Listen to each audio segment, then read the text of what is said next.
Shalom sahabat GKI, senang sekali dapat kembali berjumpa di dalam Sapaan Gembala GKI.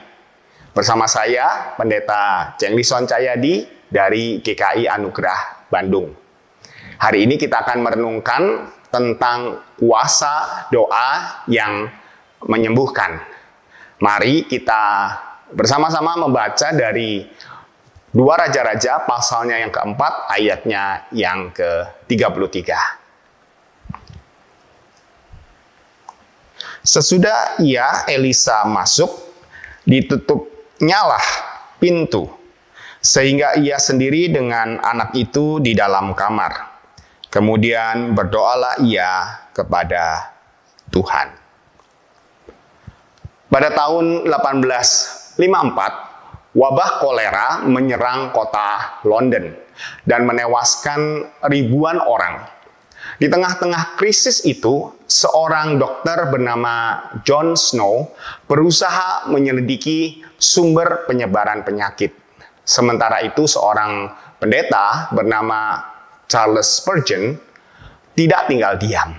Ia turun ke jalan-jalan, ia mengunjungi rumah-rumah orang yang sakit, menguatkan mereka dan mendoakan kesembuhan serta keselamatan bagi mereka. Di dalam khotbahnya ia berkata, doa bukan hanya membangkitkan semangat yang lemah, tetapi juga membuka pintu kuasa Tuhan di tengah-tengah keputusasaan. Banyak orang mengaku dikuatkan melalui khotbahnya dan mengalami pemulihan, bukan hanya secara jasmani tetapi secara rohani. Kuasa doa yang menyembuhkan tidak hanya dirasakan orang-orang masa lalu, tetapi juga pada masa kini. Dalam 2 Raja-Raja pasal 4 ayat 8-37, kita dapat membaca kisah Elisa dan perempuan Sunem, seorang wanita saleh yang memberikan tumpangan dan tempat tinggal bagi Elisa setiap kali ia lewat di kota Sunem. Sebagai balasannya, Tuhan mengaruniakan anak bagi perempuan itu, meskipun sebelumnya dia dianggap mandul. Namun kebahagiaan itu tidak berlangsung lama.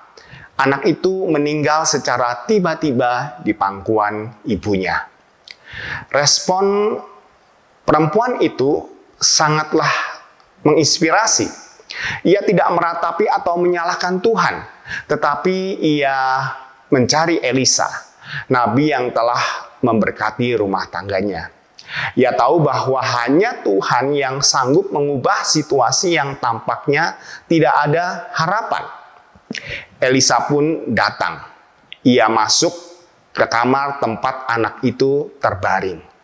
Lalu ia menutup pintu dan berdoa kepada Tuhan.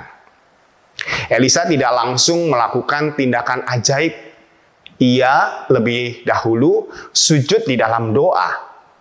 Disinilah kita belajar bahwa kesembuhan sejati berasal dari Allah dan doa adalah jembatan untuk mengalami kuasa itu. Tuhan mendengar doa Elisa. Setelah ia berdoa dan melakukan tindakan iman, anak itu hidup kembali. Ini bukan hanya mukjizat kebangkitan fisik, tetapi juga bukti kuasa doa yang lahir dari hubungan yang dalam dengan Tuhan. Kisah ini mengajarkan bahwa doa bukan sekedar permohonan, tetapi penyerahan sepenuhnya kepada kehendak dan kuasa Allah. Dalam keadaan yang tampaknya sudah mati, tidak ada pengharapan. Doa membuka ruang bagi Tuhan untuk bekerja dengan caranya yang tidak terbatas. Sahabat GKI, di zaman ini kita pun bisa menjadi seperti perempuan Sunem itu dan Elisa. Saat saudara, teman, dan anggota keluarga lainnya menghadapi sakit atau sedang mengalami pergumulan yang berat, jangan ragu untuk datang kepada Tuhan di dalam doa.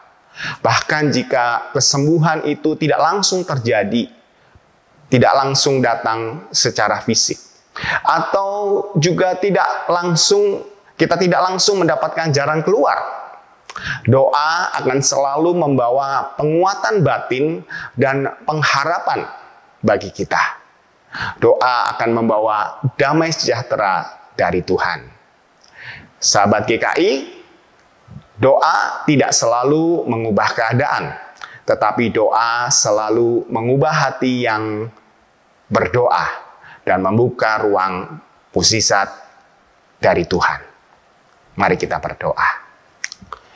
Ya Tuhan, ajari kami untuk memahami kuasa doa yang menyembuhkan. Bukan sekedar kami memanjatkan atau menaikkan permohonan kami dan meminta Tuhan memenuhinya. Tetapi hati kami yang terbuka untuk maksud dan rencana Tuhan dalam kehidupan kami. Jika ada di antara sahabat GKI yang saat ini sedang bergumul dengan kehidupan mereka, dengan sakit penyakit, dengan apapun ya Tuhan, kami mau datang kepada Tuhan, memohon kuasa Tuhan boleh bekerja, damai sejahtera Tuhan boleh nyata di dalam kehidupan setiap kami. Di dalam Kristus Yesus kami bersyukur dan kami berdoa. Amin. Demikianlah sapaan Gembala GKI hari ini. Sampai berjumpa di kesempatan yang lain. Tuhan memberkati.